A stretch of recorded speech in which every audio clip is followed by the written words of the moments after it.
سکون میں لٹاو د آسمان په ستارو کې سکون میں را پیدا کړ د قرآن په سپارو کې یو باغ سلامونه یو نړۍ ښایست د په زړه پورې وخت تاسو ټولو درنو قدرمندو زه کوونکو ته وړاندې کوم شخصیتونه قاري صاحب عبدالمالک ترخی او درون قاري صاحب شعیب الله شهید د دغه حسن قرائت د پروګرام هغه جج کوونکي دي. أعوذ بالله من الشيطان الرجيم. بسم الله الرحمن الرحيم. والسماء والطارق والنجم إذا هوى الحاقة ما الحاقة.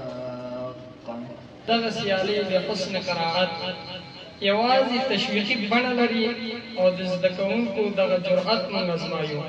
څنګه تجوید کوم اصول چې دی هغه په مراعات کول یعنی کوم ځای کې چې اخفاء کیږي اخفاء کې ادا کوي کوم شاګرد چې تلاوت کوي د هغه आवाज او د هغه حرکت ته متوجه شي.